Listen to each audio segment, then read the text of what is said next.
Hi అండి, బాగున్నారా? నేను బాగున్నానండి. ఈరోజు ఫిష్ కర్రీ చేద్దాం.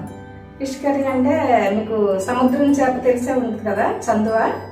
సముద్రం చేపలు మనం ఫ్రై చేసుకున్నప్పుడు బాగుంటాయండి. బోన్స్ అయితే ఉండవు, ఒక్కటే మెయిన్ బోన్స్ ఉంటుంది దానికి. అది తీసేస్తే ఈ చేప చాలా టేస్టీగా ఉంటుంది, చిన్నపిల్లలు కూడా తినడానికి బాగుంటుంది అనమాట. ఈ చేపతో మనం కర్రీ చేద్దాము. ఇంతకుముందు కూడా నేను చేపల పులుసు పెట్టాను. మీరు చూడకపోతే నేను వీడియో చివరిలో పెడతాను, తప్పకుండా చూడండి. మా ఛానల్ని సబ్స్క్రైబ్ చేసుకోకపోతే ఇప్పుడు సబ్స్క్రైబ్ చేసుకోండి. ఎందుకంటే మంచి మంచి స్టోరీస్, టిప్స్ నేను చెప్పాలనుకుంటున్నాను. నేను చేసే ప్రతి వీడియో మీ మొబైల్కి నోటిఫికేషన్గా రావాలంటే మీరు సబ్స్క్రైబ్ చేయండి. పక్కనే ఉన్న బెల్ సింబల్ని కూడా ప్రెస్ చేయండి. ప్రతి వీడియో మీరు చూడొచ్చు. ఫిష్ కర్రీని నేను ఎలా తయారు చేస్తున్నానో చివరి వరకు చూడండి. ఎలా వచ్చిందో కామెంట్లో పెట్టండి. చేద్దామా? ఈ చేపలు 1/2 కిలో అండి. వీటిని శుభ్రంగా కడుక్కోవాలి.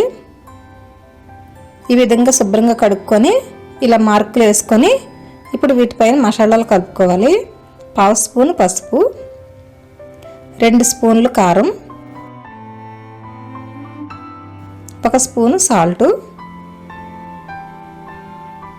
1 స్పూను మసాలా పొడి, 2 స్పూన్లు ధనియాల పొడి, 1/2 స్పూను జీలకర్ర పొడి. ఇంతవరకు వేసుకున్న తర్వాత ఈ మసాలా పొడి అంతా కూడా చేపలకి అంటేలాగా రుద్దాలండి. ఇలా చేపలు మొత్తం మనం అద్దిచ్చేసి పక్కన పెట్టుకోవాలి. ఇప్పుడు వెజిటేబుల్ కట్ చేసుకోవాలండి. చూడండి, చిన్న కొత్తిమీర కట్ట, 2 పచ్చిమిరపకాయలు, 1 టమాటా, చిన్నవి 3 ఉల్లిపాయలు అన్నీ కూడా ఈ విధంగా కట్ చేసి పెట్టుకున్నాను.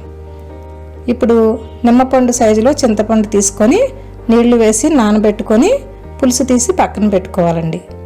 ఇప్పుడు పొయ్యి వెలిగించుకొని ఓ పాత్ర పెట్టుకొని ఈ పాత్ర వేడెక్కిన తర్వాత 4 టేబుల్ స్పూన్లు ఆయిల్ వేసుకోవాలి. మసాలాలు పెట్టినటువంటి చేపలు ఈ ఆయిల్లో ఫ్రై చేయాలండి. 1 లేక 2 వేసుకొని అటు ఇటు తిప్పి లైట్గా ఫ్రై చేయాలి. ఇలా ఫ్రై చేసుకొని కూర చేసుకుంటే చేప టేస్ట్ బాగుంటుందండి. ఈసారి ఒక్కొక్కటి వేసుకుందాం, 2 వేసుకుంటే అంటుకుంటున్నాయి. ఇలా ఒక్కొక్కటి ఫ్రై చేసుకుందాం.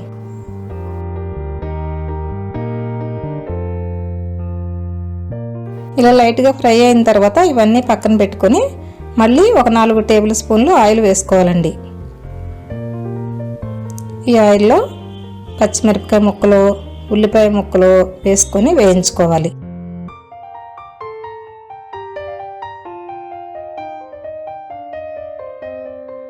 దోరగా వేగిన దానిలో కొద్దిగా కొత్తిమీర వేసుకొని ఒకసారి వేయించుకుందాం. ఇందులో టమాటా ముక్కలు కూడా వేసేసుకొని వేయించుకోవాలండి. దీనిలో 1 స్పూను అల్లం వెల్లుల్లి పేస్ట్ కూడా వేసుకొని బాగా వేగనివ్వాలి.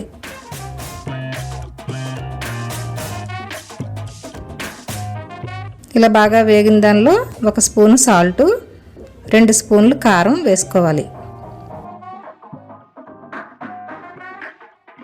అలాగే 1 స్పూన్ ధనియాల పొడి కూడా వేసుకొని ఒకసారి కలిపేసుకుందాం.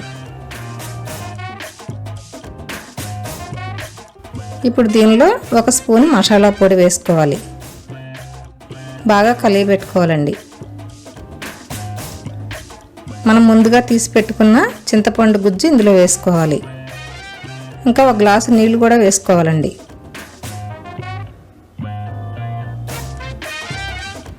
బాగా కలిపి పెట్టుకొని వేయించుకున్న చేప ముక్కల్ని ఈ పులుసులో ఒక్కొక్కటి వేసేసుకోవాలి.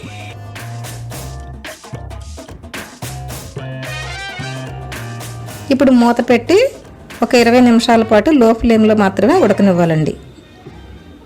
చూడండి, పులుసు బాగా మరిగింది.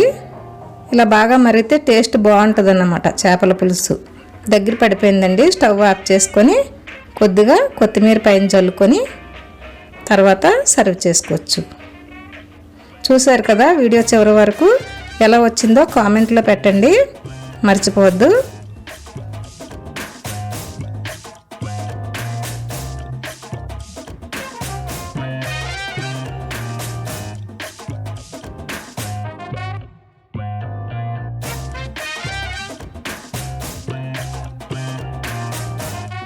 ఓకే అండి, ఈ వీడియో మీకు నచ్చినట్లయితే లైక్ చేయండి, మీ ఫ్రెండ్స్కి రిలేటివ్స్కి షేర్ చేయండి. ఇలా మరెన్నో వీడియోలు చూడటానికి మా ఛానల్ని సబ్స్క్రైబ్ చేయండి. Thank you.